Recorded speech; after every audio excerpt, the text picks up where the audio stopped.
And we are alive.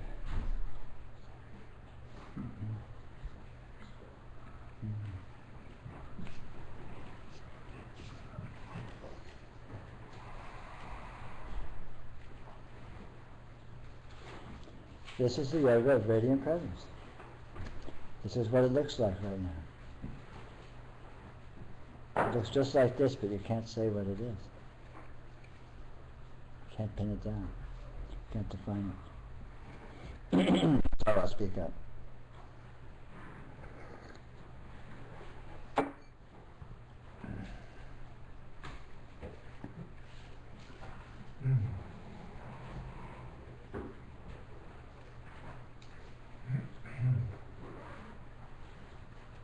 It can look like sitting in the meditation hall, like we've been doing. It can look like sitting in this room. It can look like going to dinner. It can look like chatting with friends. It can look like anything. But it's always this radiance. Right? This radiance is always here. Never goes away. Always looks different.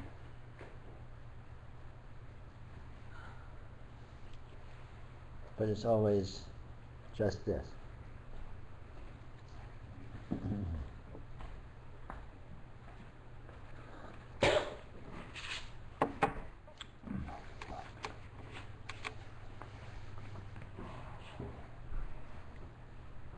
What would you like to look into?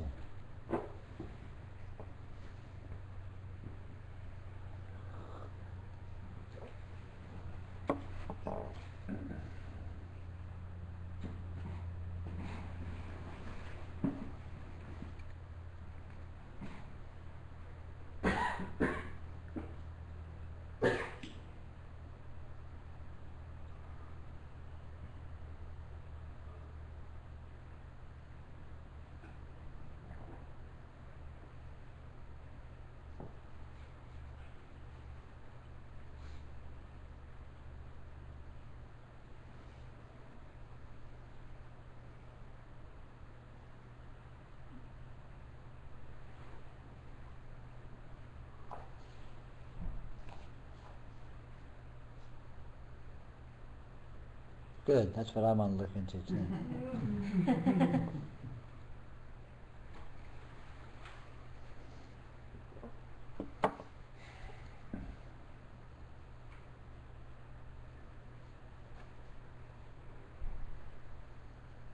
About satisfaction that the yoga of radiant presence is sufficiently nourishing for whatever it is that drives desires or seeking. Is it? It's ultimately satisfying. It's ultimately nourishing. Conditional satisfaction and conditional nourishment that's dependent upon things being a certain way or stop being a certain way comes and goes. It's impermanent. It's unreliable. It's always partial. It could always be better or worse. But this radiance is completely 100% present, 100% here, 100% realized. And it in fact supports everything. It in fact is the basis for everything. It is the nourishment of everything. It is the completion, the completeness of everything. Intrinsically, it just is that. And so, that being the case, it is ultimately satisfying, and it's a final satisfaction that cannot come and go because it's not dependent upon what it looks like. Because one of the most interesting characteristics of radiance is it can look like anything, but it never departs from itself. It is always just exactly itself. And it's actual. So, which is another big advantage, as opposed to all these other achievements which have some degree of fantasy or definition about them which is considerably less actual than this actual presence. But there's a learning curve, because if we're used to being addicted to conditional goals and relating to conditional achievement or conditional satisfying circumstances, we need to essentially retrain ourselves and come to see the inherent insufficiency of that mode and notice or come to realize the profound inherent sufficiency of the radiance. But that process, that it doesn't need to be deconstructed or analyzed or sorted out or logically supported. Just with noticing the radiance as it is, all of that does itself. All of that is self-verifying and self-justifying and self-revealing. So the actual process of it is very easy.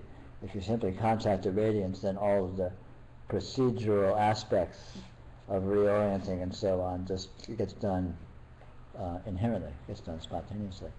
Perhaps over a period of time, seemingly, but nonetheless, it is accomplished.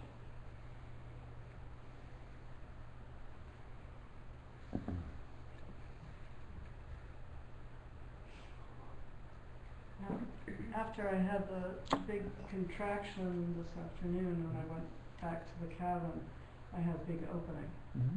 Yeah. It's typical. The point of all of this is to be impactful. Not to be impactful in a good way or a bad way, but to be impactful. It's like poking a stick into an ant's nest. Stir things up, and they have a chance to resettle in a new way. So these kind of retreats, these kind of more intensive events, these kind of more immersive experiences, where you're essentially out of your normalcy of your life and plugged into a new place and doing new things with new people and with this wacko spiritual stuff and so on and so forth, it's provocative. And if it succeeds in provoking anything, that's great. That's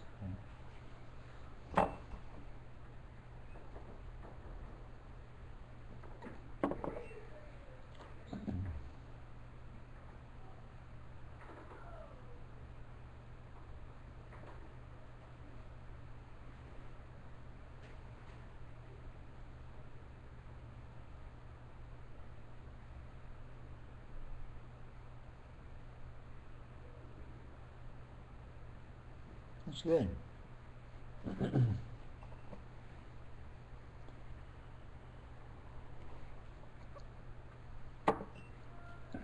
Good yoga. You feel it?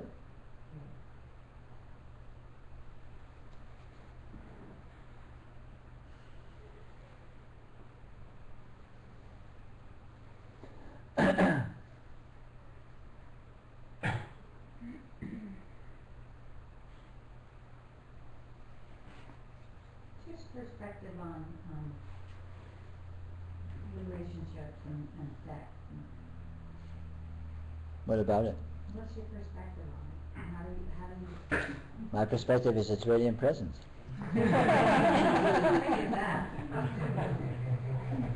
And as such, it is subtle and nuanced and spontaneously does itself for its own transcendental purpose of self-revelation and self-discovery. And it can look like anything, but it is ultimately self-serving in the sense of the radiance ultimately is going towards itself. It's like water flowing downhill. The radiance is going towards itself. The divine is coming to know itself. And that's what that's what this yoga is. That's what life is. That's what our human existence, so-called, is, all of this. And of course, all of these aspects of it are, subcategories of that, And like all radiance, it does itself.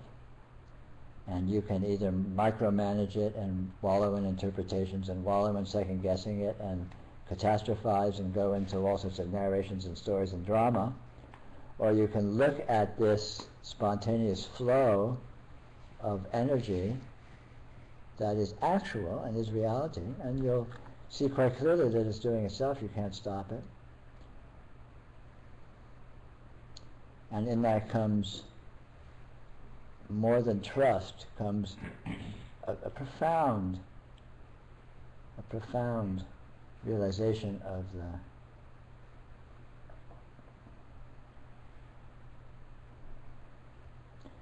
inconceivable perfection and finality of this event.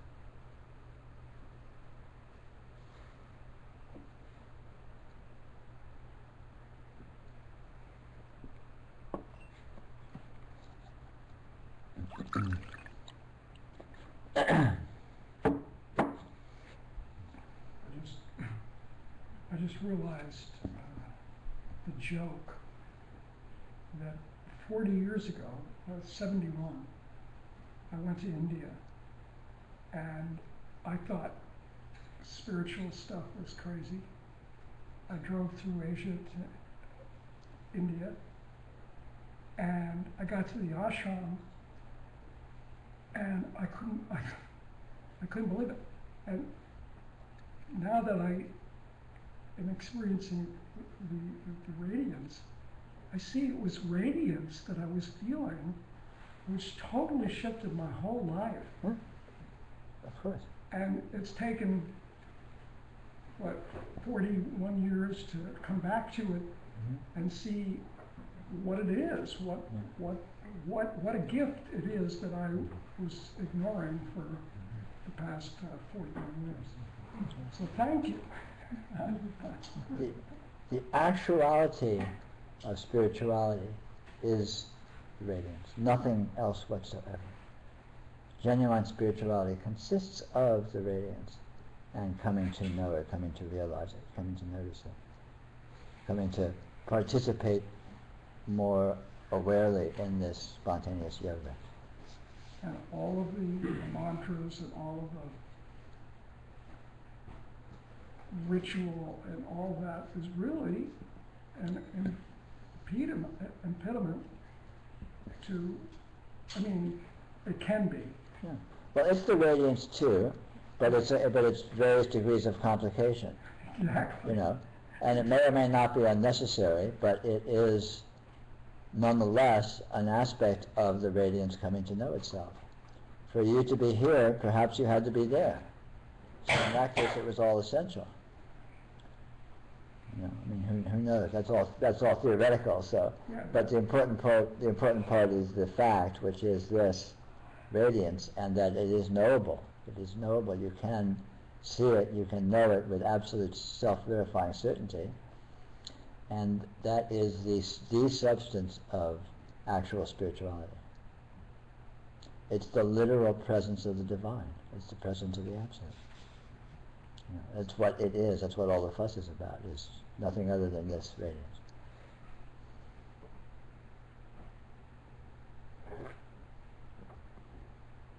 And all the religions and all the practices and all of that is just about this. It's just about this. This is what it's all about. This is what it's all oriented around. Too bad so many people have to get murdered. It's how it is. Who knows? Who knows? It's unfathomable.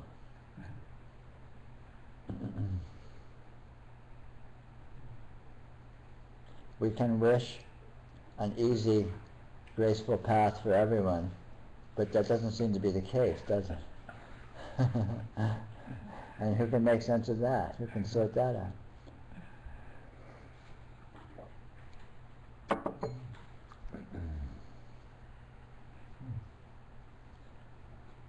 I took a walk, not today, but a week ago around my office in the evening. I just took a walk by myself, and wherever I walked, I thought, wow, this is exactly what I'm supposed to be seeing right now. Mhm. Exactly. Yeah. This is exactly what I'm supposed to be doing right now. Yeah.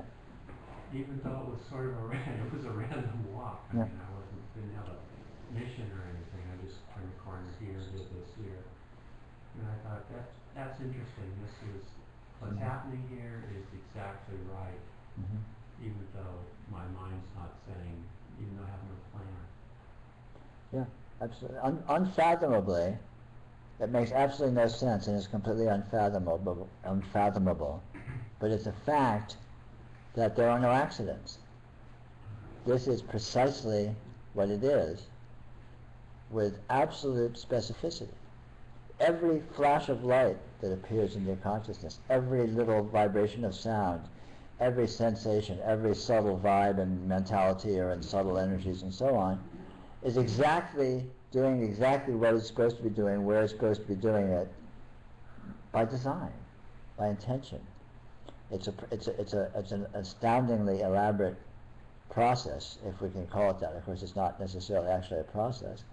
That is the embodiment and the expression of an inconceivable transcendental intelligence, the divine intelligence.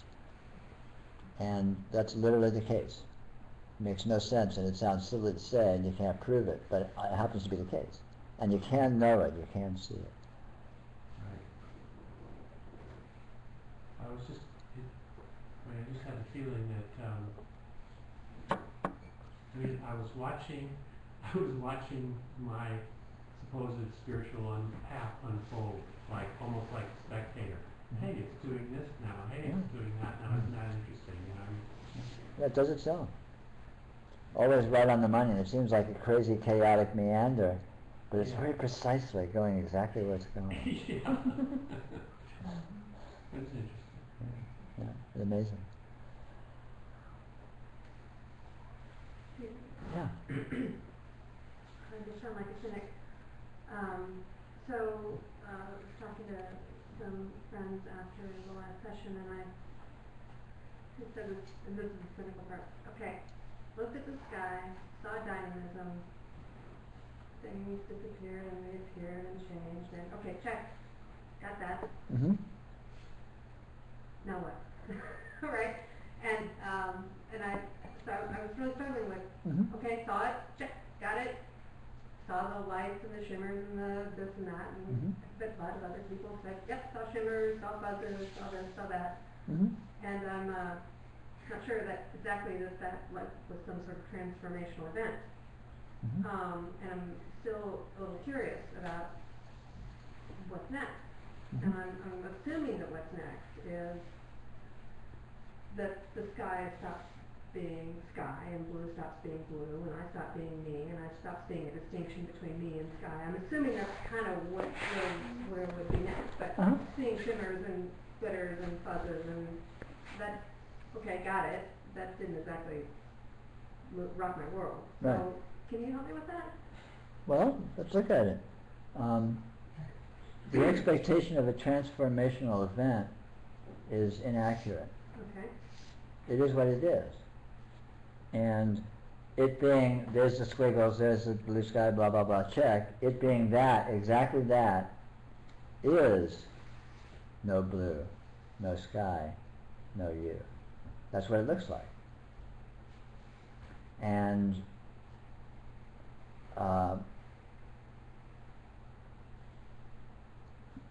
it's not a matter of it's supposed to be this, it's supposed to be that, it's supposed to be going from this to this, it's supposed to be, this is supposed to be happening, you know, this is supposed to turn into that, and that's the goal, that's the point, you know.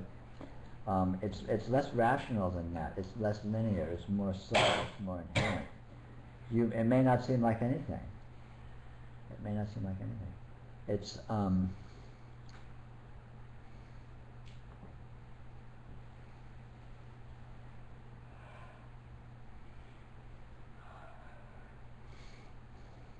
how this works is entirely secret.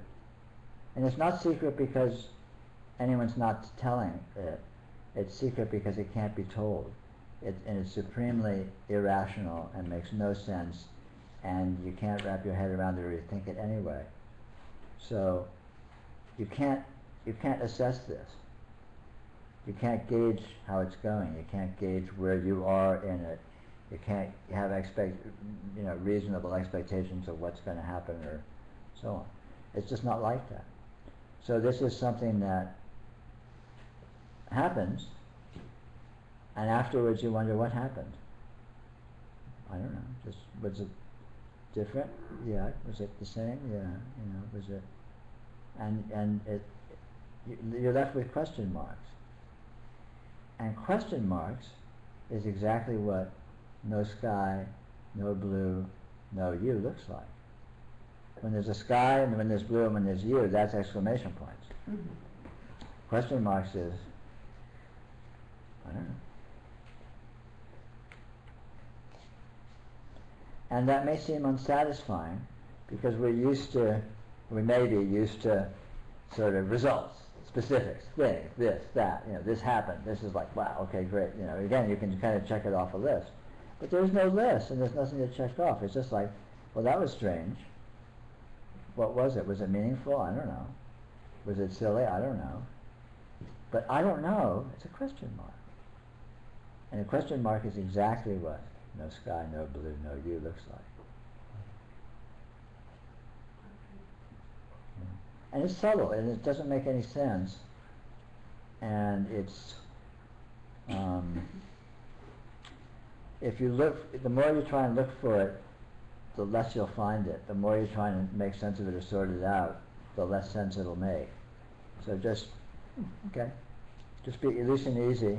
Just let go, like we do in the morning. Just let go, and not as a big deal of no, I'm letting it go. Just cool. Just sort of. So when you said a question mark is kind of a deal, does Yeah. that mean the exploration and the curiosity is a deal? And so, are you saying that you live now in constant exploration, question mark, curiosity, or is that sort of the means to which you've achieved some insight? Both, and neither. It is like that, and you can describe it like that, and that's not at all inaccurate. But it's not that. Can't be said that it is. Oh, where's the time? That's the one, thank you.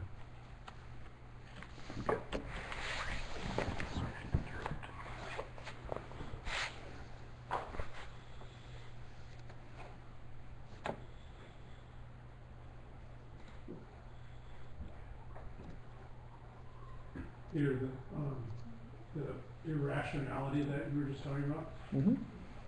makes me wonder about your use just now of design. Uh-huh, sure. Um, Reasonable. Design seems like it's like an architect. Right. There is a pattern being fitted into, Mm-hmm. and it makes you start to think about who's the designer. Right. Well, design in this case is more of a kind of a metaphor. It's not a precise indication that, oh yeah, there's a design and it's this and it works like this and you can trace it out in a schematic. It's a design in the sense that there is an interconnectedness, there is a meaningfulness, there is a functional integration of what this is with itself, which is not exactly what design means, but design is moving in that direction of suggesting a kind of an integration rather than sort of disconnected random accidents. So I don't mean literally that it is a design so much as it partakes of certain of those qualities to an extent. Well, we've tossed around pattern Mm-hmm. also as a word to be cautious about. Yes. Patterns are very interesting.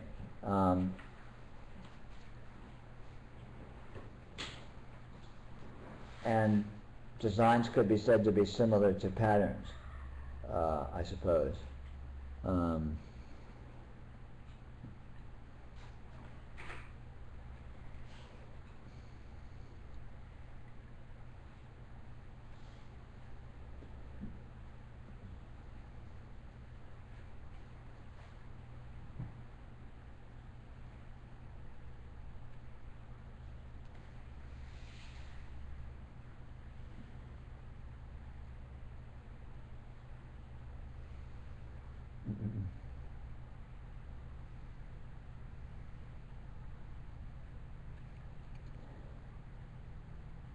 the more we try and pin this down, the less we find it, the more elusive it becomes.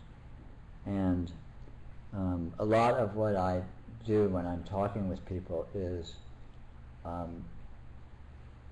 using implication, using innuendo, using suggestion to evoke a sense of something that transcends or is other than the specific meaning of the words I use.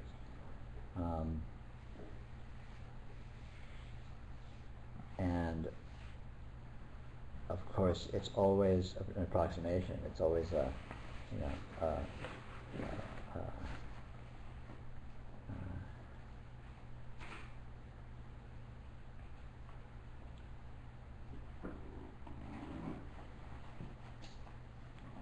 so, again and again, it's not about the words, it's not about the ideas, it's about this actuality. So, if something is said about this, look within the actuality of the presence of your experience and see if there's anything that is even vaguely suggested or correlates with something that's implied by that or something in the direction of that. Because, of course, the only thing that is important, the only thing that's powerful is the actuality of your experience, not these, conceptual ways of qualifying it as being this or that or the other. So, in other words, there's a built-in fudge factor of a kind of a slipping clutch that gives you room to maneuver within your experience to find the actuality of your experience, which as long as what's important. Even if everything that's said is completely wrong and useless and even the opposite of anything that's accurate, if it provokes or inspires or encourages you to look at your own experience and find what is the case, then it's effective.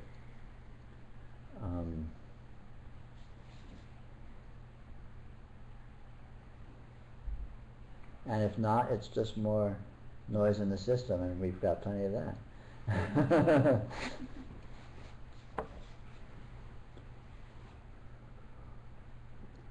have to admit, I feel like I'm doing a half-assed job here. I'm seeing, but I'm not. I'm looking, but I'm not.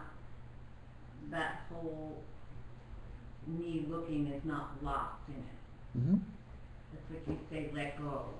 Something's not letting go here. But you don't need to let go. Doesn't need to look like something. When, like in the mornings when we do the let go thing, does anything happen? Does it feel like something to you? I don't come in the morning, it's too early. Oh, well, okay. In that case, the question's not relevant. No, I did come yesterday, that's true. I didn't come this morning. Oh, we came yesterday. Okay, good. Well, when you heard let go, was there anything? It's just, I have to be honest, I feel like I'm constantly walking around trying to let go. But what's that thing that's trying to let go is still there somehow. Oh yeah, but that's not the issue. The issue isn't what's there. The issue is I'm not having a bad time. The No. letting go feels good, whatever, when you say that, it feels somehow, yeah, whatever. it does feel good. Well, so when something happens, let's try it right now. Ready? Ready? Yeah. Let go. Let go. Let go. What's that feel like?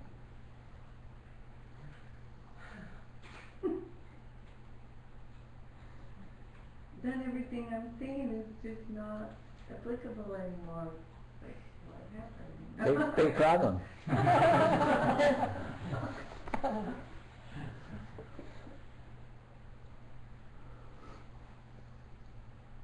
I mean, it's not about you going away. It's not about you stopping having your obsessive approach to things or whatever, right? It's not about that. It's about seeing what that is. It's not about stopping it or fixing it or making it go away. There's a lot of spiritual mythology about, dissolving the ego or killing the ego or, discovery of no self, or, melting into, nothingness, or what, I don't know, whatever, right? But the point is, the actuality of all that stuff, what that is trying to indicate, has already happened. It's what this already is. And that can look like you being you, doing your stuff, like normalcy.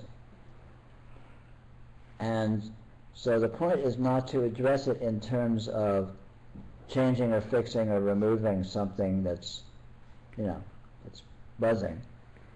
It's to just sort of see it fresh, see it from a new angle, be with it in a different way that can shed light on what this is. And it turns out that what this is astounding, without needing to be different than it's always been, without needing to be different than it was a week ago.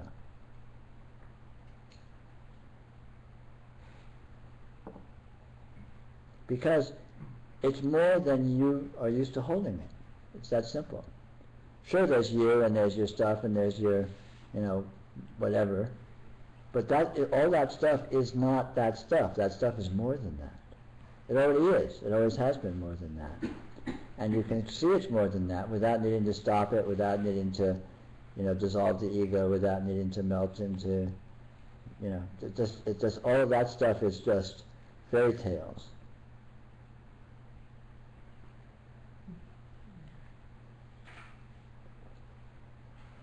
Well, okay, I'm gonna go out on a limb here then. Like a couple of times, like that whole thing has popped, and I have seen everything.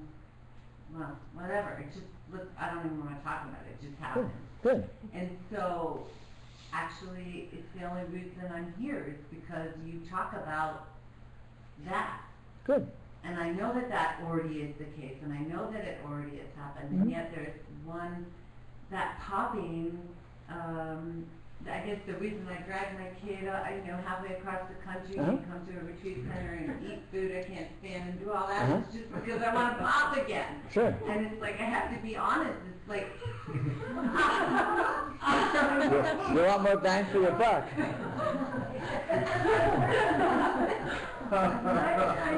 More pop for your peso. I do. I fluctuate in between, fuck it, let's go to that trance fest and over here and just dance our ass off, and who cares about any of this? It's all that anyway. Or then coming to places where we're talking about, like what we're talking about, radiant, this is the yoga of radiant presence. My son said to me today, I'm getting sore from all this yoga, Mom. That was so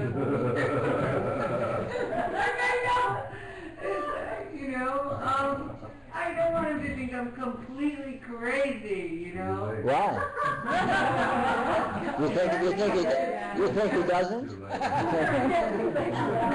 do you think you're with? By definition, moms are crazy, so. But I want him to pop too. I have to admit it. I want him to pop too. I want us all to pop. Yeah, sure. But the process of popping per se, not that it is a process and not that it is popping, but the process of popping is surprising and unexpected, and it looks like what it looks like. And not popping can be what the process of popping looks like. So this is it. This is happening. It's going to do what it's going to do. It's going to go where it's going to go. And that's real. It's actual. How it is. You can't fake it. You can't contrive it. I want world peace. Don't hold your breath. But maybe this is world peace in a way that is not simply understandable, in a way that is subtle and nuanced and irrational. Maybe this is popping, but in a way that doesn't look the way you expect it to, or the way that it seems familiar, in terms of your memory and so on. Maybe not.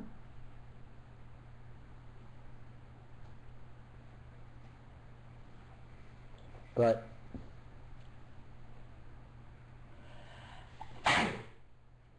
calling this a yoga is meaningful, because yoga is an unfoldment. It's a progressive opening by its very nature, and actually an unending opening. I call this the yoga of radiant presence because it is intrinsically an unending opening. What we call the flow of time, the flow of events, is this unending opening. Always newness, newness, newness, forever, unstoppably, always has been. And this is the yoga, that opening, and it goes where it's going, the way that it's going there. And it doesn't make any sense, and you can never get a handle on what it's doing or even where it is, let alone where it's going. And this is how it is, you know. And sometimes it feels frustrating, and sometimes it feels ecstatic, and sometimes it feels, you know, whatever. And that's how it is. That's just how it is. That's the yoga of radiant presence.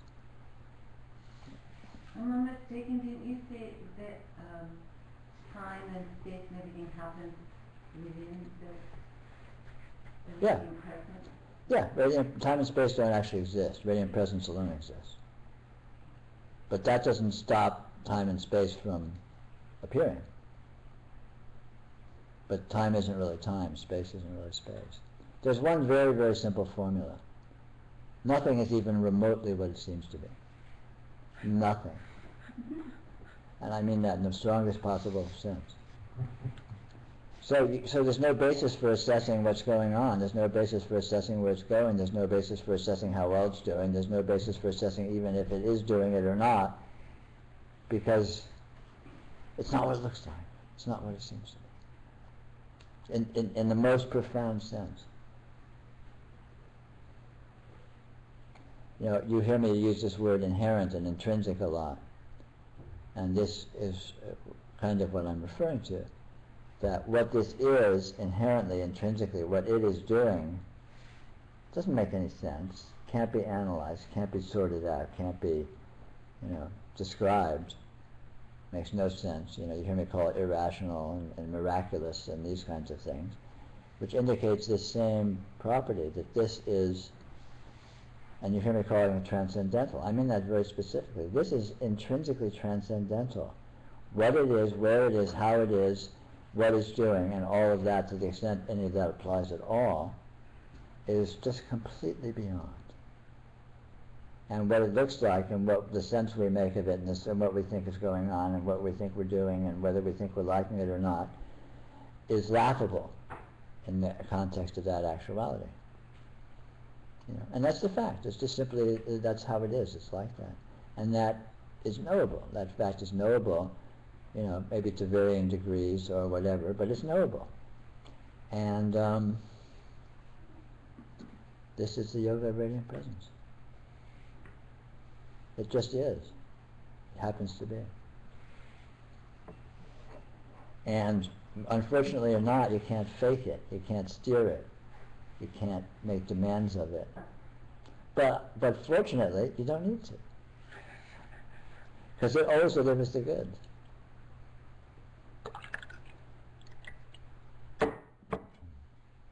Well, I don't know whether it was because you said something about the four truths or something, but as a practice or something, I've just been trying to see what's in my bubble equally, like not Sure. focus in on Yeah. anything or chop it up or separate it, just see this is everything that is here is in my bubble. Yeah, Or sure. this bubble, whatever, and that's it. Okay, that's a good experiment. That's definitely a different way of looking at things. Yeah. I mean, feels different, Yeah. almost two-dimensional in a way. Yeah, it's an exploration, you know, and by making an exploration like that, you're opening a can of worms, and you don't know what's going to come out. You don't know where it's going to lead. You don't know what's going to happen in the long run, or even in the short run, for that matter.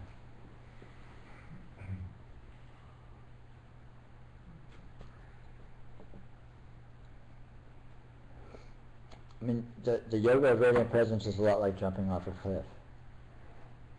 You don't know what's going to happen. You don't know where you're going to land. You don't know when you're going to land. You don't even know if you're going to land.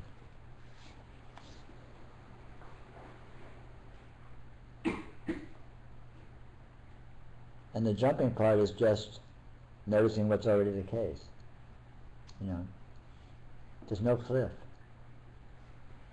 The jumping happened a long time ago.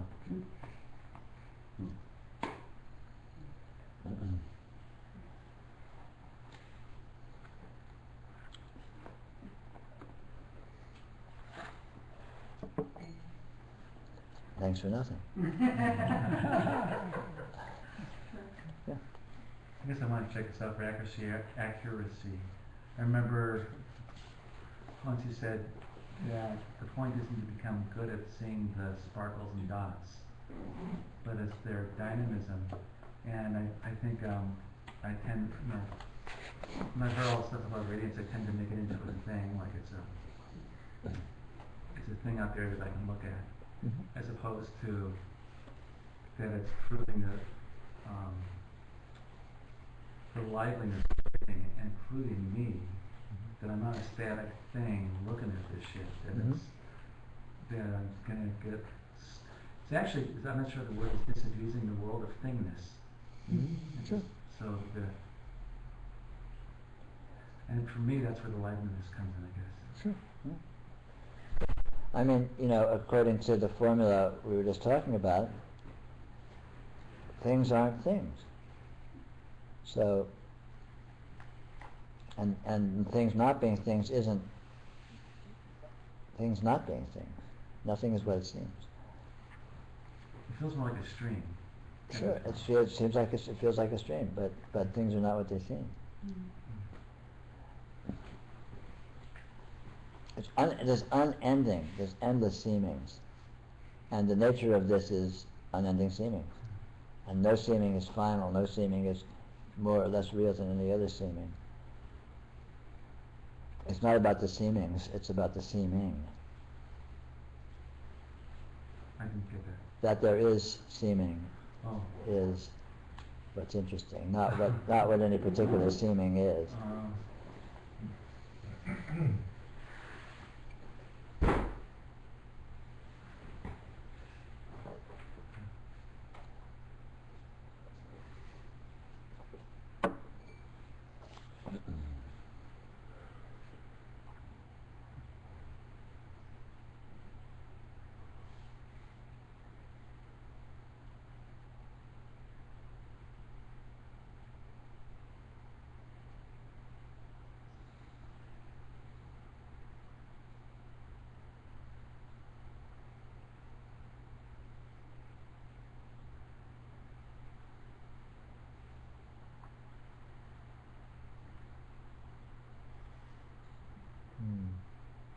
That's good. Can you talk a little bit, you mentioned the word eternal a couple of times in the last few days. Could you say a few more words about that? Eternal means without time. And in terms of, well, in the context of radiance and light and things like that. Same thing.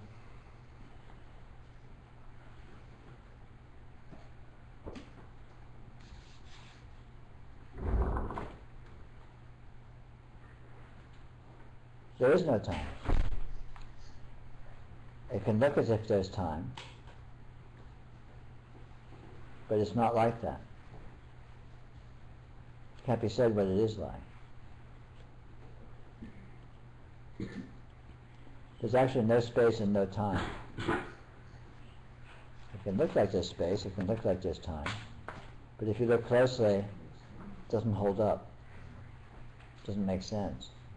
It's not coherent. So what do you say about radiance in context of that? Does radiance... That is a fact. Radiance is that fact. Radiance is the fact that what seems like time is not, what seems like space is not. And what it is the radiance, what I'm calling the radiance. So... which is not in space, not in time. And yet because of the radiance there may seem to be space and time. So you could use the word eternal about it. Absolutely. But it's not an eternity in time, it's the eternity of what it always is. So Yeah, I use the word eternity to mean without time. I don't use the word eternity to mean like forever or an eon or a long time or something like that, the way it's commonly used, for better or for worse.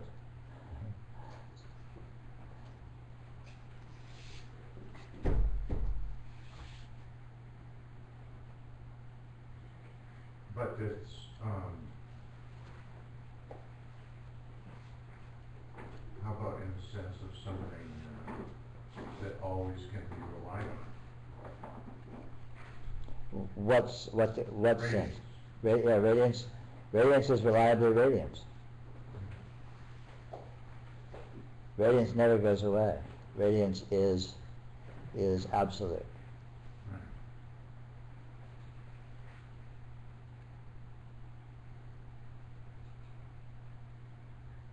And you can't find it, but it never goes away.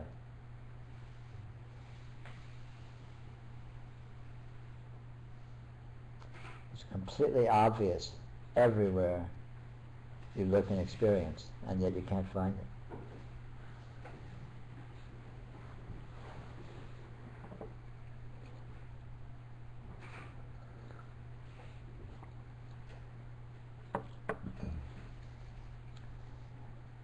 But again and again, look at this presence, and just see how it is, feel how it is. And all of these questions turn out to be not too important, and just partial and relatively trivial aspects of this.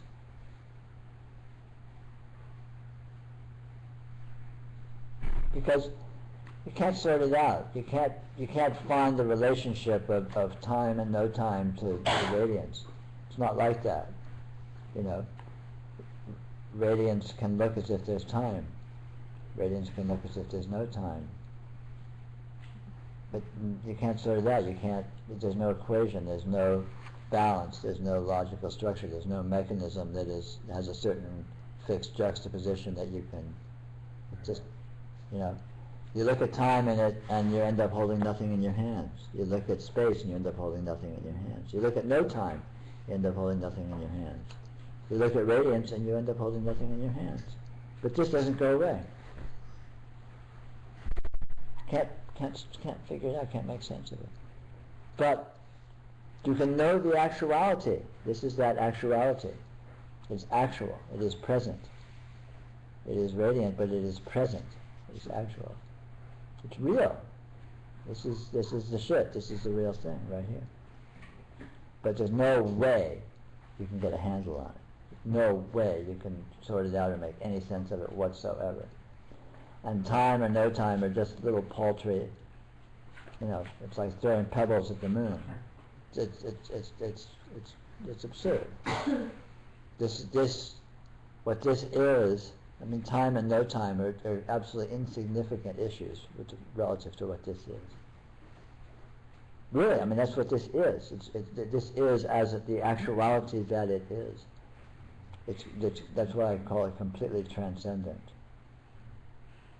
You know, all of these little aspects and profound issues with regard to it are just like, you know, the rustling of crickets in the trees. Doesn't touch it, doesn't address it, doesn't scratch the surface, doesn't even reach towards scratching the surface.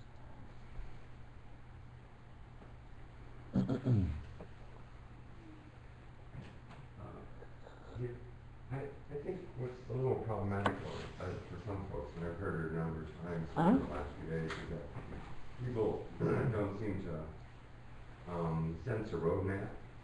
And then when you say things like, you know, you can't describe it, you can't know what it is, it's unpredictable, you don't exactly know where it's going, it's dynamic, and so forth, that it's confusing probably. Yeah. And probably those of us that have sort of maybe haven't done the spiritual lifestyle, perhaps over the period. With other disciplines, there's a, you know, here's where you're at, here's where you're going, here's the stop sign, we're taking a left over here, you know, so forth and so forth. So people have a sense of, okay, so here's where I'm at, and here's, at least in terms of a process. Sure. Yeah, I understand. And so I think in some sense there's, it's a little confusing. It is. Ambiguous. It's a lot confusing. It makes absolutely no sense. You know, I mean, you've heard me call it irrational and transcendent and all that, and if that's not bewildering, I mean, what do you do with that? Right. And, you know, there's no map because there's no road. But you can't leave the road. You can't miss it. You can't go off the road, but there's no road. So you don't need a map. That makes no sense at all. It's confusing, it's irrational, it's transcendent. There you go. But it's real. You know, it's easy to contrive maps. You know, it's easy to contrive maps, and you can sell them lucratively. But they aren't real, they aren't true, they aren't accurate. This is the terrain. I'm not interested in the map, I'm interested in the terrain. You know, who cares about a map of France? If I want to see France, I want to go to fucking France, you know? The map is like, okay, great, I got a map, you know, it's like... So, likewise, this is the actuality. It happens that it makes absolutely no sense. It happens that it's confusing as hell intrinsically because it makes no sense. And because it includes elements that are motivated to try and make sense of it. There's this intelligence, there's this amazing, you know, mind that we have, you know, and it's constantly sorting out and analyzing and looking very profoundly, very powerfully, you know. But what that actually is, and what that's what's actually happening, is complete.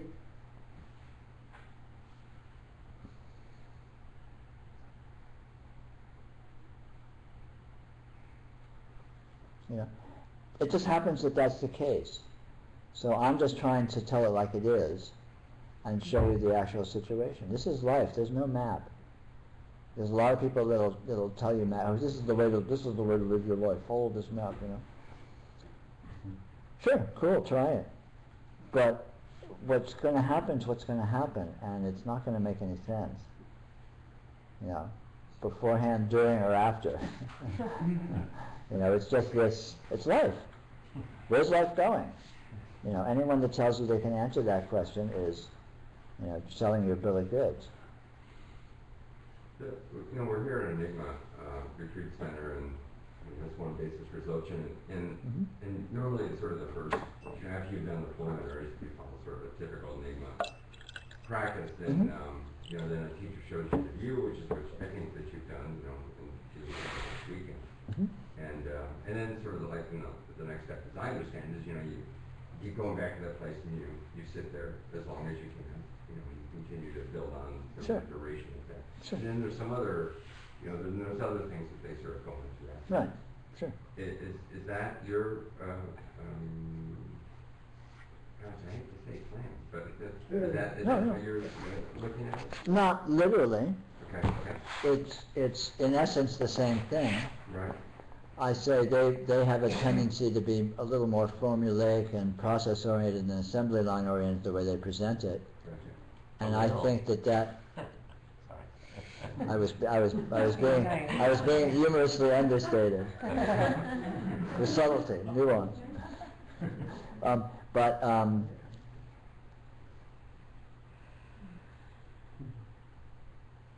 Again, you can describe things in the same terms, but the actuality of individual experience is always unique.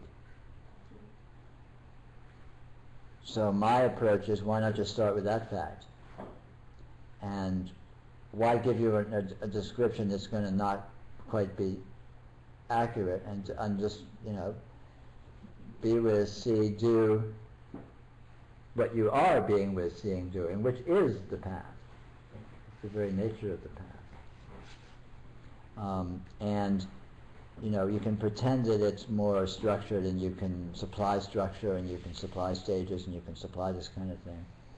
But I don't see that as doing anyone any favors. It may do favors in terms of giving you a feeling of being less confusing. But the very essence of this is intrinsically confusing as hell. It's infinity. You can't sort it out. It's a letting go of making sense. It's a letting go of sorting out. It's a letting go of needing to have any correlations or not. So if you're confused, you're in the right place. Sure, absolutely. Confusion is the path. Confusion is also the goal, but confusion is not actually confusion. So,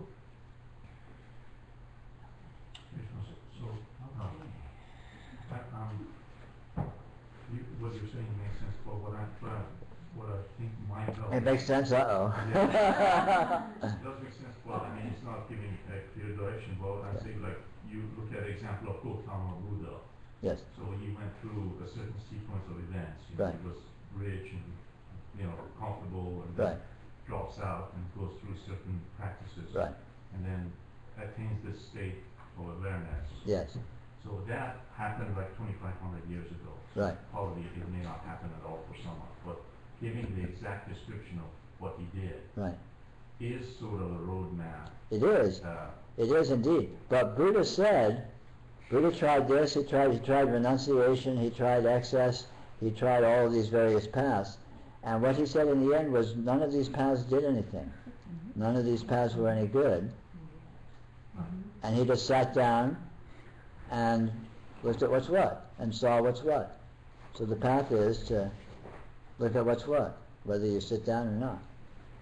But probably something about all the stuff he did, whether they didn't give him the answer, somehow cumulatively brought him to that experience.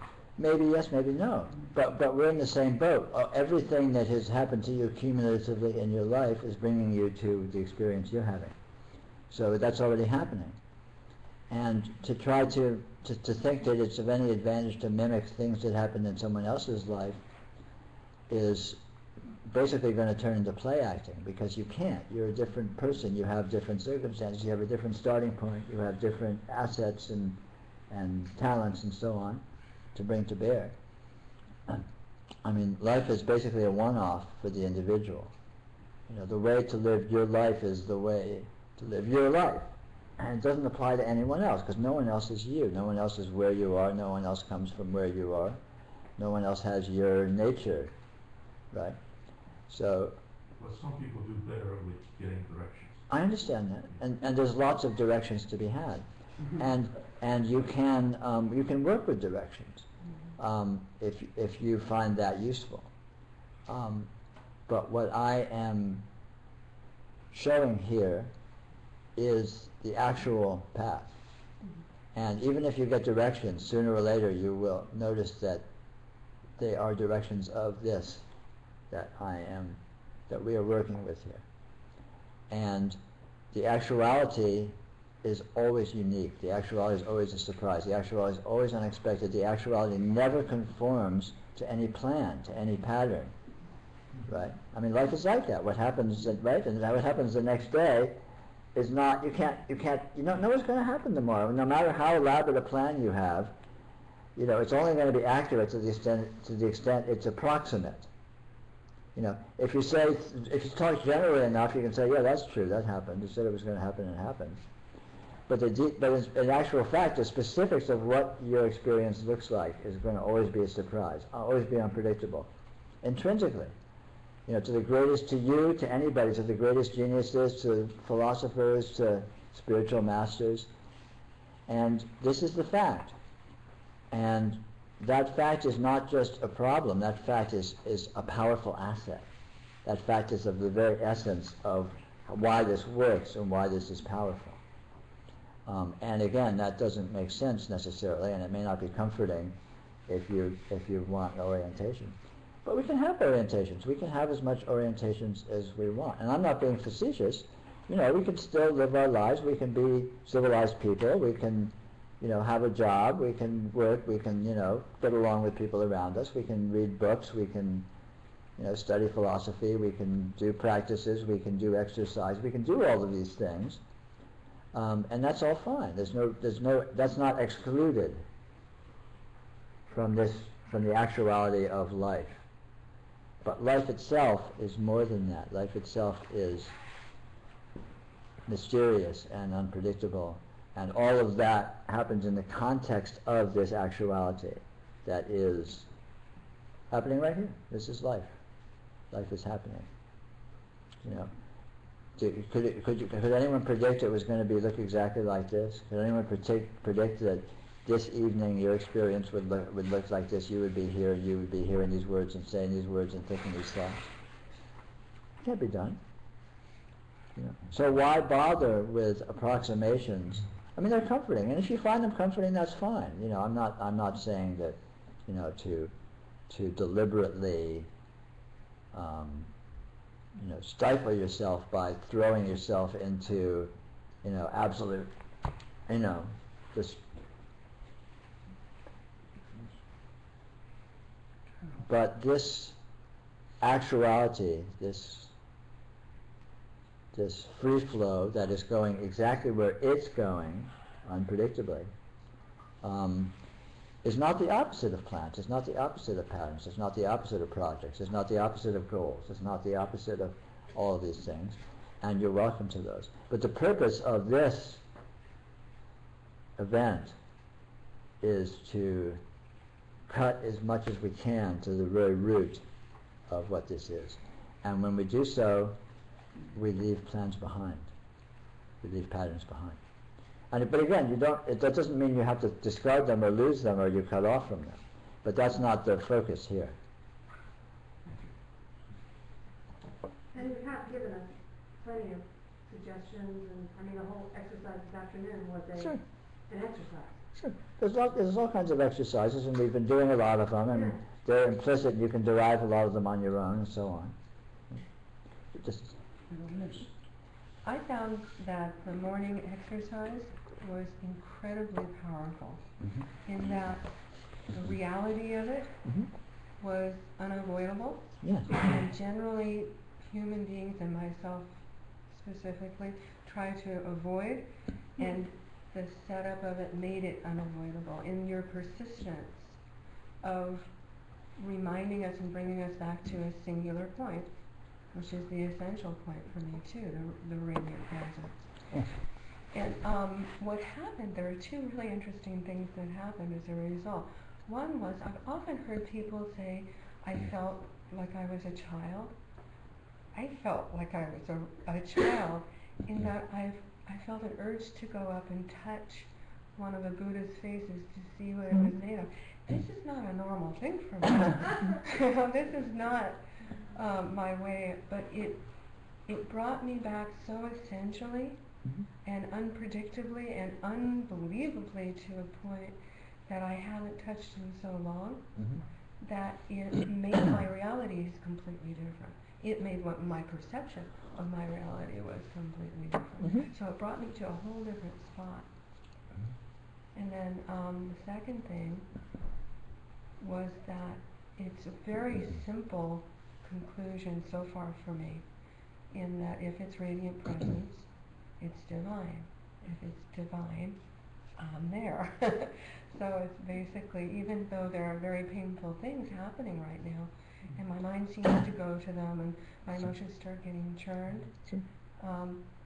using the tool of right now, reminding myself of radiant presence in those situations, it unfolds, the contraction unfolds. Yeah, sure.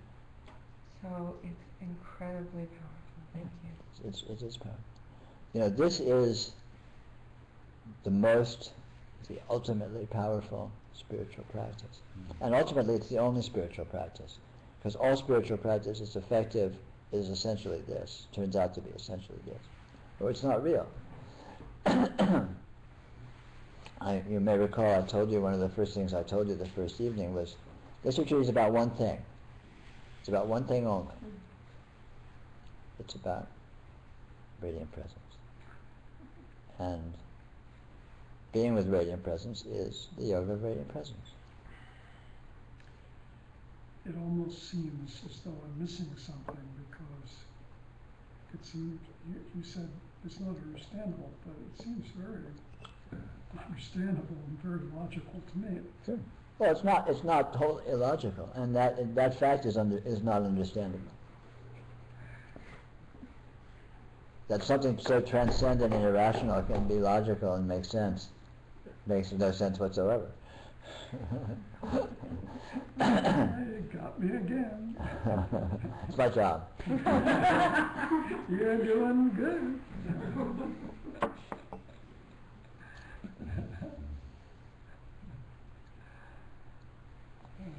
Peter, Yeah. would you talk about the function of or the benefit of a teacher in this kind of a situation where nothing is predictable, nothing's knowable, nothing's describable, it's all, you're always sort of in a confused state, there's no real specific direction. Yeah. Well, a teacher it can be indispensable and can be the very essence of the path, so to speak, to the extent it is that. As you probably know, the word lama in Tibetan means the way or the path. So the Tibetans acknowledge that the teacher is the path. And of course they have guru yoga, and et cetera, et cetera. The point of which is not glorifying an individual, the point of which is not putting someone on a pedestal. The point of which is to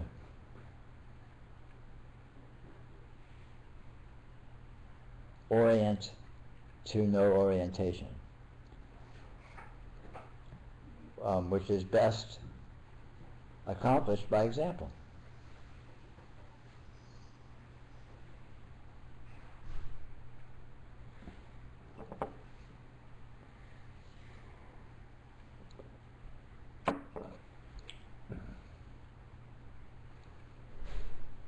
To see what it looks like in actuality, in action, in different situations, gives you a whole lot more direct information than to theorize about it or to have it described or to have it, reverse engineered and so on and so forth. To have it outlined as a philosophy or as a path. And you see what it is by seeing the actuality of it. And this can be accomplished most efficiently with someone who is living the actuality of it, let's say. Like, for example, I'm learning to play an Indian instrument right now, and the best way to learn to play this instrument is to watch other people playing it who are good at playing it, because you learn so much of the whole approach and the nuance and the flavor and the voicing and everything just by watching, just by seeing it. You get, oh, that's how it is, that's how it's supposed to be. You see it in action, and that, it's kind of an extrapolation of the old formula, a picture is worth 1,000 words. And there's all sorts of theory about this, transmission and all these kinds of things. And there, whether or not there's anything to that is beside the point, because in practice, it does happen that, it's in anything whatsoever, but certainly in anything this primal, a teacher can be of great help. Because again, you have a point of orientation that is not dumped down, that is not formalized into a handout, that is actual and amorphous and multidimensional, and you get to see what it is without needing to translate that to ideas or words or formulas or descriptions. Whether or not it's ultimately essential, who can say? But it certainly can be useful.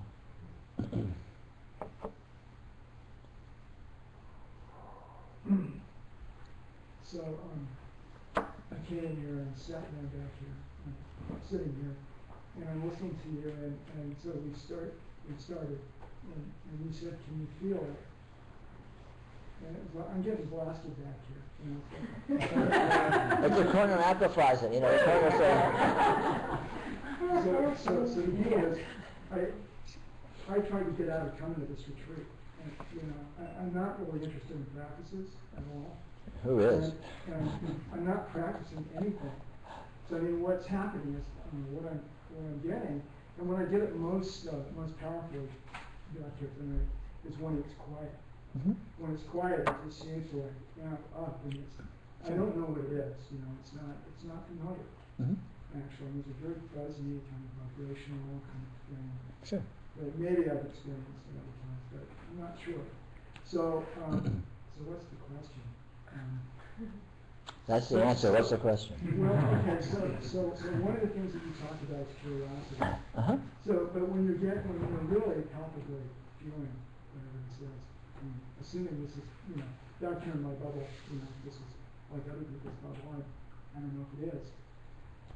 So is curiosity the right tool, or is it just enjoyment? They're one and the same, ultimately. Because I was almost afraid to raise my hand, thinking as soon as I start talking, I'll see. But it really hasn't, it's not happening. And the other thing is, what it feels like. So what it feels like really is a gift. That's what it feels like. Sure. This has been sort of metaphorically or vaguely referred to in many ways. Grace. I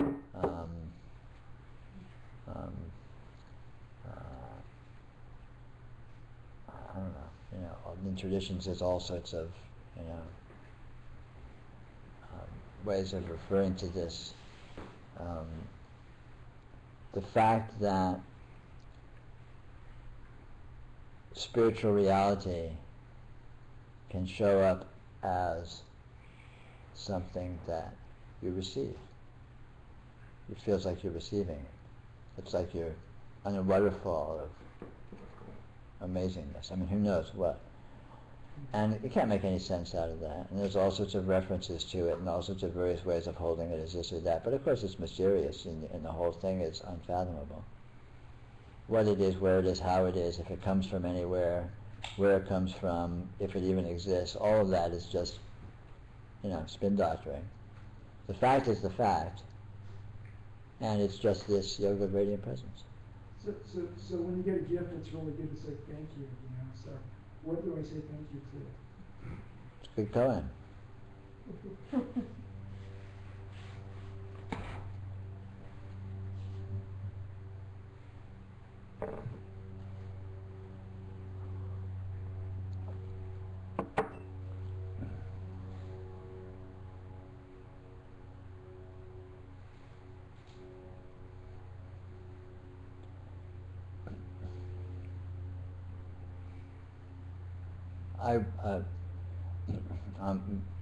On several occasions, I wept with joy at a profundity of gratitude that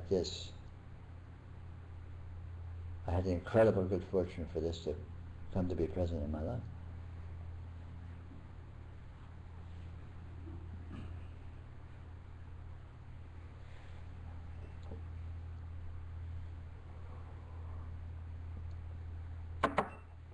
That sort of solves the problem of who to thank.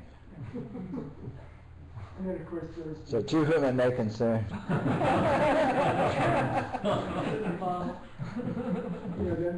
Then the head kicks in and it's like, well, don't worry about it because it isn't going to last anyway.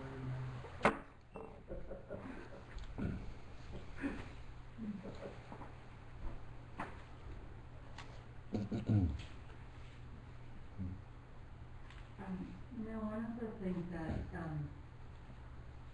has been somewhat disorienting for me in the last couple of days is that I tend to challenge,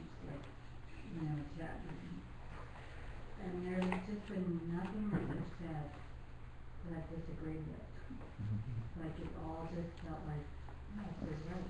Infuriating, isn't it? I mean, it's like, and it's an unusual experience for me because I'm usually a little bit more, That's what my wife says. She says, "You're always right." But she doesn't mean it. But I mean, it's quite disorienting for me because I'm usually looking for, what not congruent Yeah. with how I feel. Yeah. And all of this just feels very congruent. Mhm. And then, like and so the guidepost or whatever, the design for living like it's on that I think you portray, makes, it makes sense to me. And then I also do you also see sort of certain constructs, like whether it be time, or like we look together out of that tree and see like the leaves and it's green. Do you see them useful? I mean, you can't say. It's as useful as it is, and you can't really know whether or not it's useful.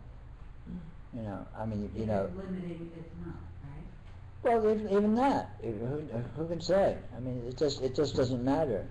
You use what you use, you go where you go, it works or it doesn't work, and that is unfathomable. The whole thing is unfathomable because we describe it in those terms, but those terms aren't really accurate. What's actually going on, you can't say. So we use words and we try and communicate and we try and be social and we try and, but what is all that really? What's actually happening when that's happening? It's a mystery. Where does it come from? What's it doing? How's it work? What's really happening? And we describe it in those terms, but it's naive, ultimately, to suppose that description is really accurate. No description of anything can be even remotely accurate. That's the powerful fact. So descriptions are unimportant, but that's no reason not to use descriptions because that's also unimportant. So do what you like. Do what you do. Andy actually said that it's like a dream and none of this exists anyway, including us. So So describing or relating or paths or whatever, I mean, Sure. I guess don't throw the baby out with the bathwater, but the bathwater, basically,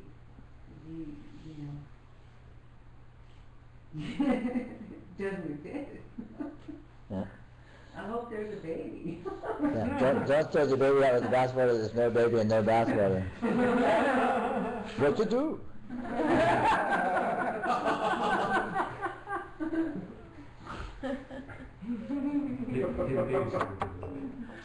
Okay.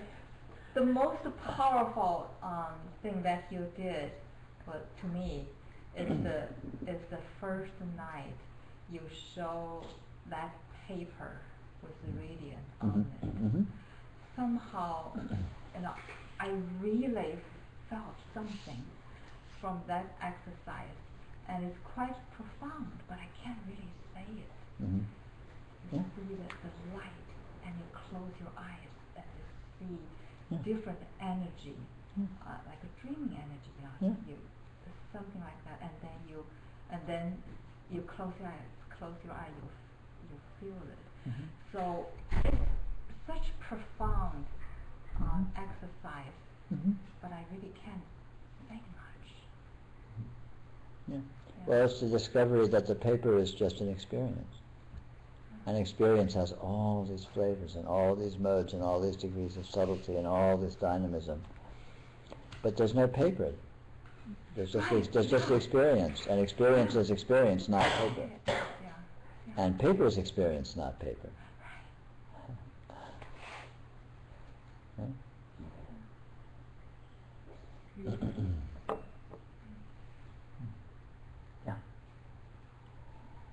Yeah, something similar, so it sort of happened, I mean, basically, today I just sort of got to a point where I wasn't particularly naming anything or holding anything. I wasn't even trying not to hold it because I was just sort of looking at the stuff, I mean, I was interested in it. But sort of the ability to hold things or name things or define things really diminished growth. It stopped. I mean, it kept on going even when I came back in here. And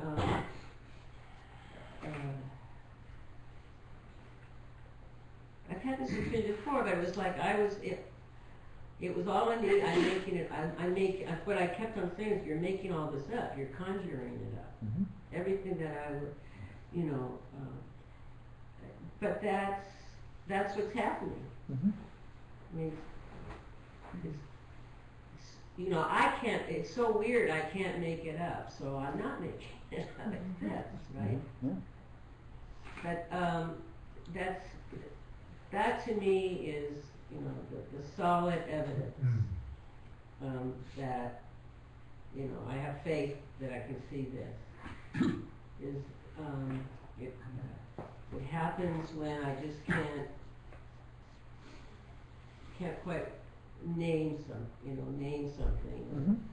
I'm not holding, you know. I'm skeptical. I'm curious. I'm willing to see what it is. Mhm.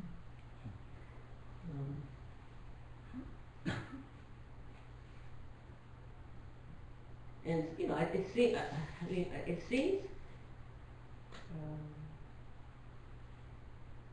you know, it seems sort of being sort of egotistical or something that I'm seeing it this way. It's just a way of analyzing it. It is what it is, and whatever it is a lot more than any way you can think of it anyway, so. But there really is that feeling of dropping, you know, even if it's just for a second. Yeah. That's not a flower. Because that's always here. You know, the context of naming and designating things is always in the context of no naming and no designations, in the context of presence. There has to be presence for there to be something to name. Right? The naming doesn't come first and then the presence. Right.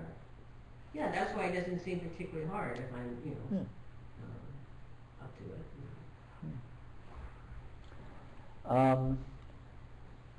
I'm thinking we should knock off a little early tonight. We have a bit of a treat. There's going to be some music afterwards. We're very fortunate to have Prajna here and Jaire, who we're going to do a little kirtan. And if you're not familiar with that, it's a traditional Hindu devotional music. It's a fun musical event. It's a sing-along. So you can sing along, or you can watch and listen, or you can go do something else, however you're comfortable, of course. Do whatever you like.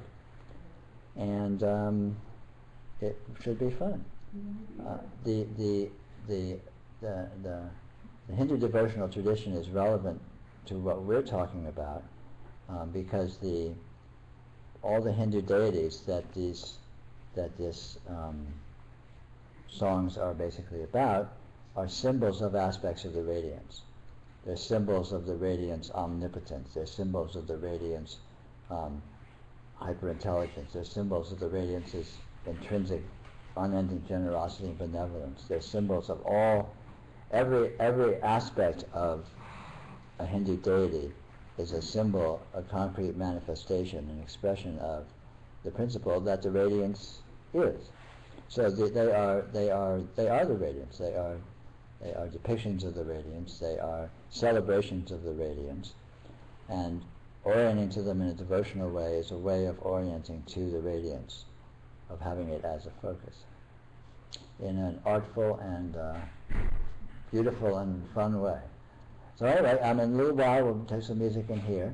If you want to take 5 and wander around, or if you're going to be going off and doing something else this evening, have a lovely evening. We'll meet tomorrow at 9 in the meditation hall. And this is the Yoga of Radiant Presence. Peter, what instrument are you learning? Peter, Right there, I'll show you. Yeah, are we going to stay online for Justin? I don't know. They were hoping.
So I think that's actually But Jagannath, Very nice. Yeah. Looks like we're just starting it. Yeah, now I got search for the other two and then turban. Oh, fabulous. Is it supposed to be particular colors or just any color? Something kind of bright colors, kind of the traditional thing.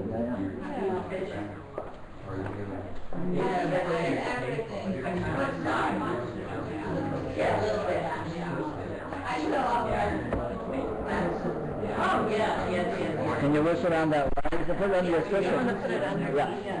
That's great, yeah.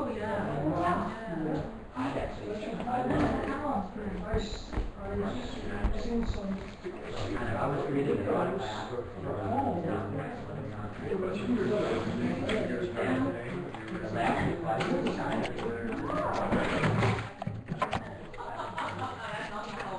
and I realized, well, that's so impossible in a matter of a law that means it's, you know, like related to the body break.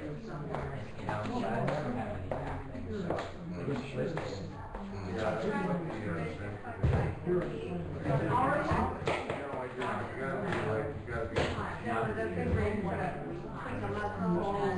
Yeah.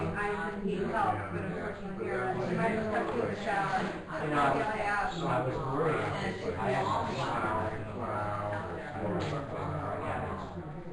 but my client is the highest uncontrolled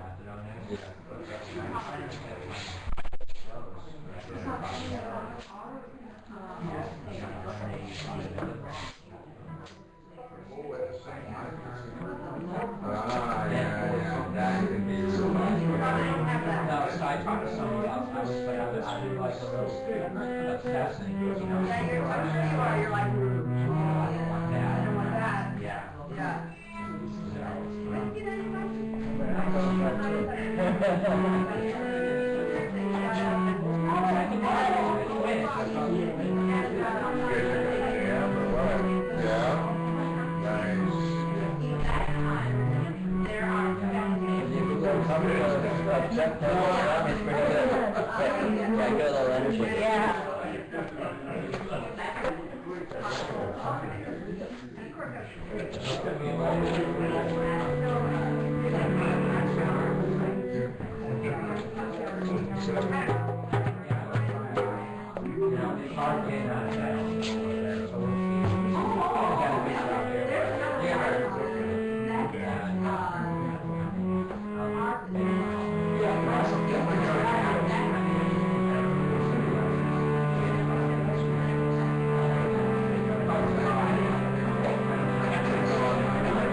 so beautiful. Yeah, I'm not, I didn't see the few notes. Okay. I know.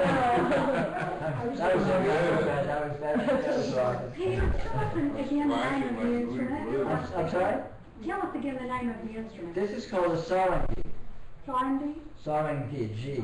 Sarangi, Yeah, and it's a traditional Indian instrument, basically an Indian violin, and it's a very sophisticated instrument. It's been developed for, like most Indian instruments, been developed for hundreds, if not thousands of years. And it's my very favorite sounding instrument in the whole world. The love affair. Yeah, I'm completely intoxicated. I'm afraid I did not do it justice. I'm a ranked amateur student. But it sounds so beautiful that it doesn't really matter. If you manage to get a few notes in, not too off, that does the trick. So I apologize for my sloppiness. We have very little to compare with. Thank God. Right. You'll be able to tell, he's an amateur.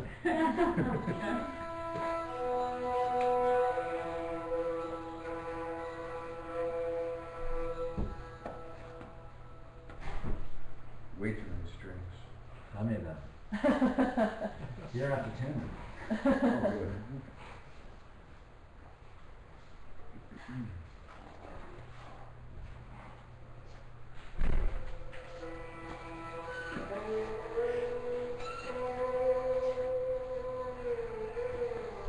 Should we have a plug bit or your workshop? Can you get Peter? You will be soon. Actually, we may as well turn the sound on. Would you hit the center where the red light's blinking? Yeah. The center of the circle? Oh, yeah, you know about that. See, Hi, Mom. Do you know who's tuned you in just right play now? the big strings and the others are all Susan sympathetic. It's got 3 plain strings and 30 sounds sympathetic. They're all sympathetic. That's why it's such a delicious sound.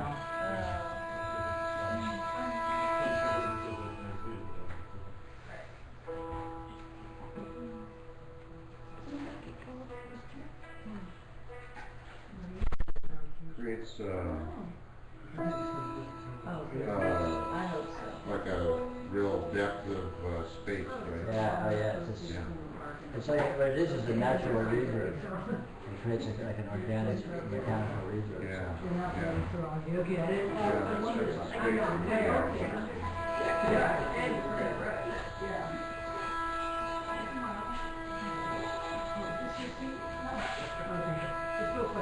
Where's this at?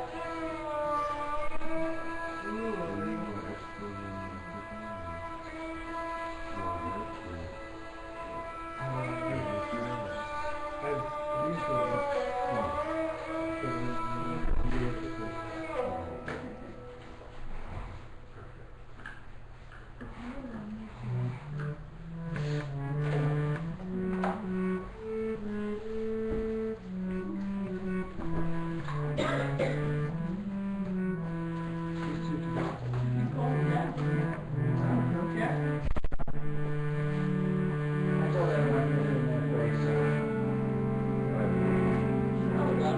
You can also just start in and people will be drawn to the music like peace to the heart. There was a little invitation in there.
Okay.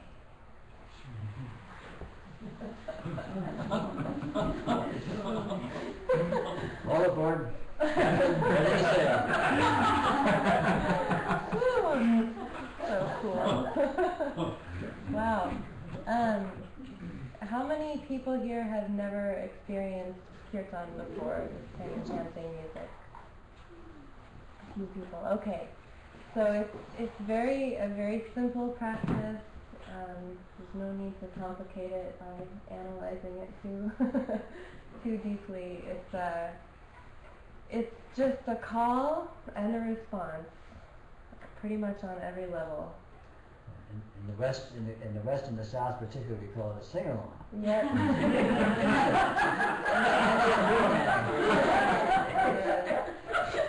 So I'm going to sing a line and you're going to sing it back. I'm going to sing a line, you're going to sing it back. And I'm going to sing lyrically some things that are a little bit harder to follow, and you don't have to worry about catching all the words to them. And then sometimes I'm going to sing parts that are really simple, that are obviously for everyone to sing along with. This first song that we're going to do is called Raghupati, and it's a traditional Indian bhajan that was Gandhi's favorite song, and he sang it a lot during his marches, and he really liked it because it has a message of real unity and togetherness in it. In the second verse where he says Ishwara Allah Tyare Nam Sabako Sanamati De Bhagavan, it means whether you call it Ishwara, if you say Ishwara Allah or Tyare Nam, whether you say that God is Allah, or you say that God is Rama, or you say that God is God, or you say whatever name you call it, it's still that one principle, that one reality. That's kind of the underlying meaning of the song. And then we're going to break into a kirtan part where I'm going to sing Jai Jai Ram, Jai Jai Ram, Jai Jai Ram, Jai Jai Ram, and we'll sing that together. And Jai means victory, and Ram is the name of a form of the divine. And then Shri Rama, Jai Rama, Jai Jai Ram, so it's very simple. Yeah. Okay. Stop talking. Jai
That's so rad. You want to be in my band?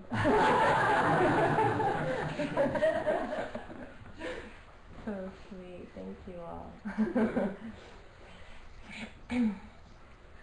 Okay, let's see. So what are the keys that are good? Anything. I can do anything. Do where you're comfortable, and I'll bridge along as best I can. E flat. I'm kidding. Okay. All right. Let's sing. Let's sing.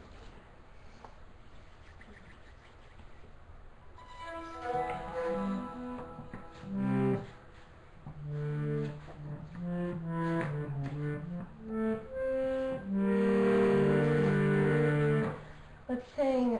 Can we play in B minor? Sure. Okay. Let's sing Radhe. Radhe. Sham. Bolo. Radhe. Radhe. Sham. Radha is the divine mother, the divine feminine, the lover. And when we say Radhe instead of Radha, it's like we're calling her directly, we're addressing her directly. It's like saying, "Oh Radha." And then Sham is one of the names of Krishna. It describes his appearance as dark like rain clouds. So he's so dark. He's actually not black in color. He's actually see-through. He's like pure space that way, so you can see right through him. That's what they say. I don't really know for sure. So this is Jay's Kirtan, just so in case anyone out here is in ASCAP or BMI, I don't get. No release forms at the door.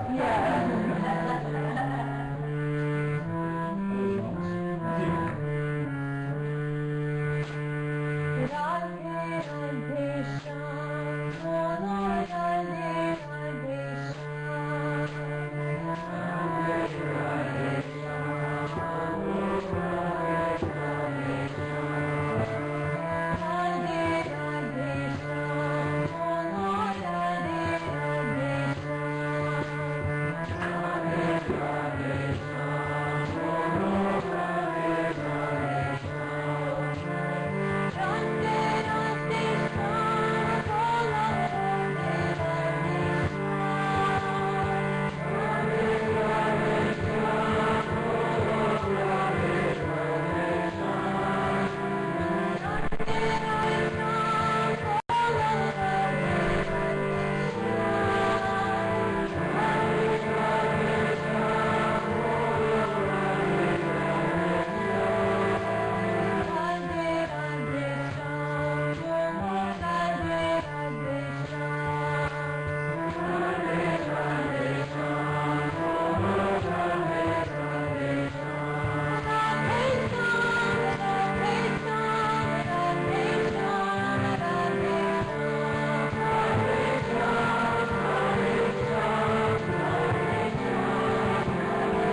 kirtan. Yeah. Well, where's your reverence? I know. Don't you know the rules? There's no clapping.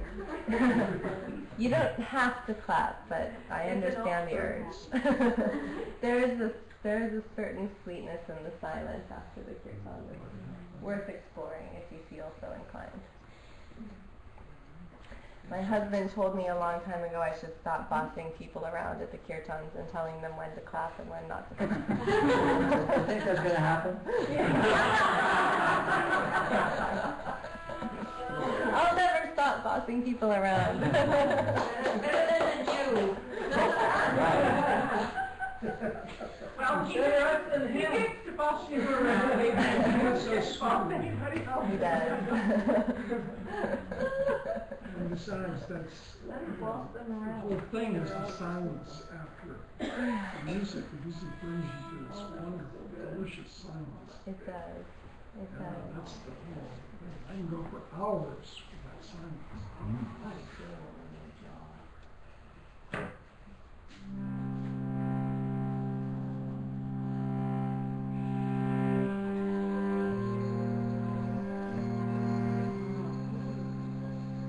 So we're going to sing Samba Sada Shiva.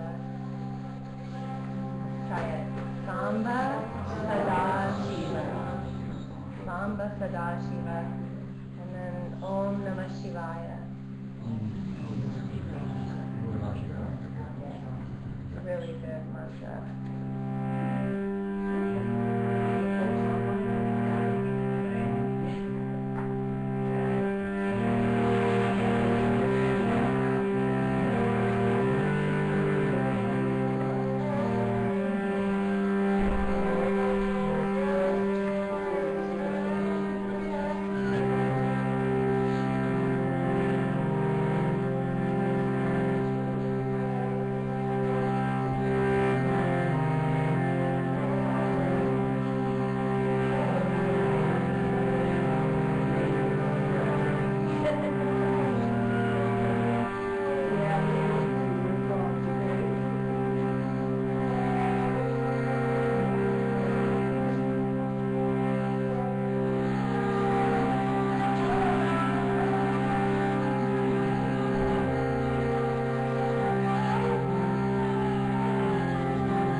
those strokes.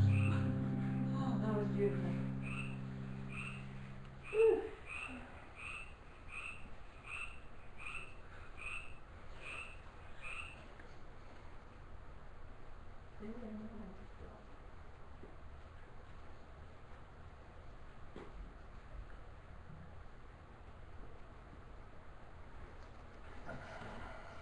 Who's got a part for this?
How long are we going for? Two non-stop. 2 a.m. We're worried about the 5 a.m. You're the one that has to drive to San Jose, you tell us. Yeah, you have to drive that. You have to drive a long drive.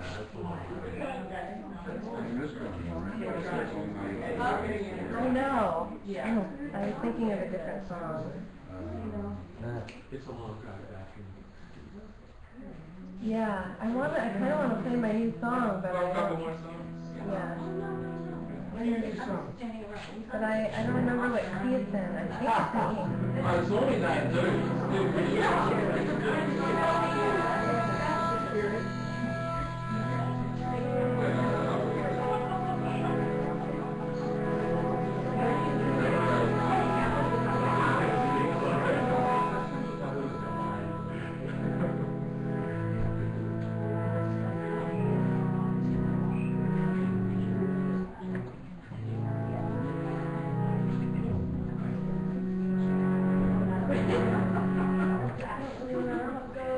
Me neither.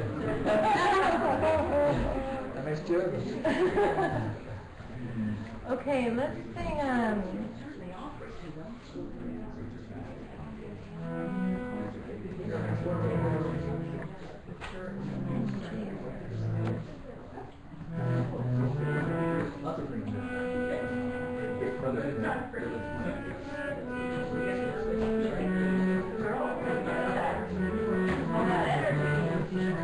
let's see if I can Works for me. Okay. Mine.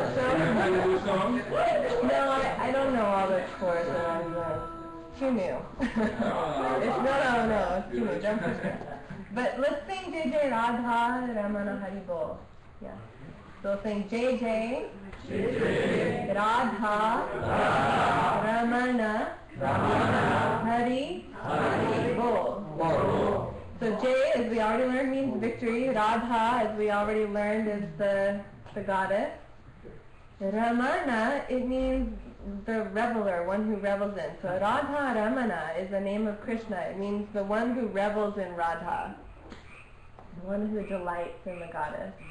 And Hari is the name of God in a much more universal, all-encompassing aspect. And Bol means sing it or say it. So when we say Hari Bol, it means sing God's name, sing God's name. So Hari is the radiant yoga.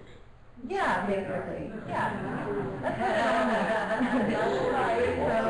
Let's squeeze that one in. So JJ means radiance is awesome. Radha Ramana means let's revel in radiance. Hari Bol means let's sing about radiance. What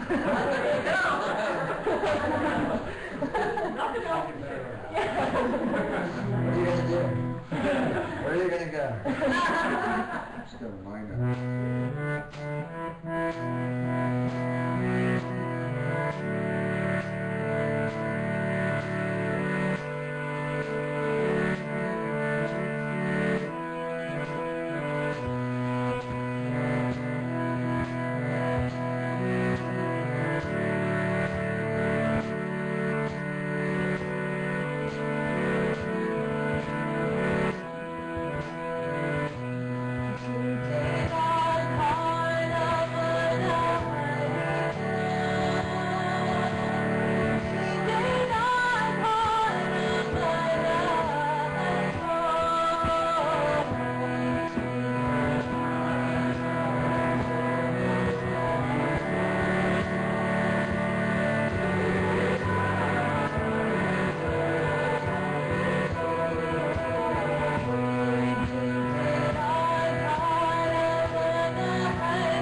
The whole world shines and cries out. Yeah. Keep working, maybe in your next lifetime you'll get to be in here. Maybe this was my way to get there.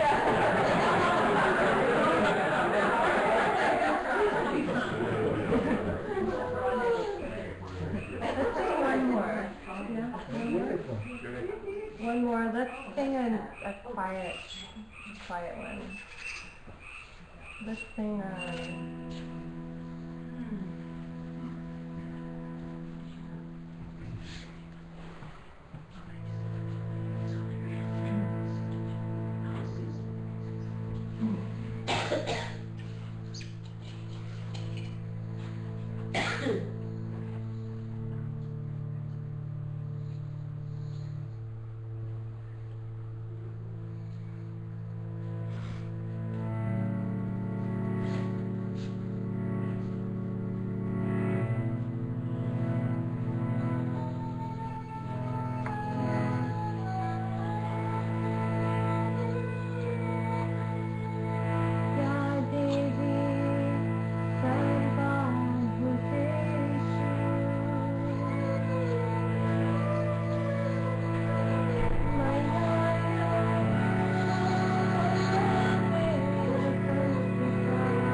Sarvabhuteshu, who resides in all things.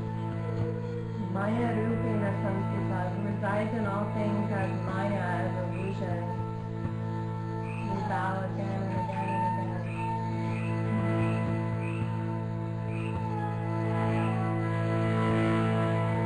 Jai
audience gives you all three a big hug. All three of them give all three of us a big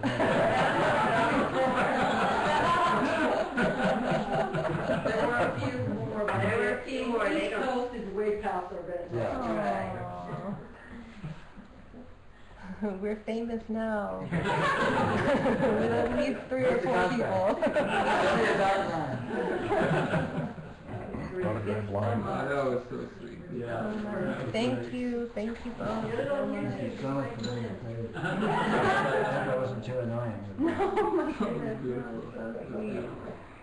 Now I see why you always thought that why the Sarangi band and the company met for boys. It sounds incredible together. It's like that. It's sort of mellow, and it's not just sort of brash. I know. You can pump it up and really jam it when you need to, but it's for the... You guys should get together more often. Yeah, we should get together more often.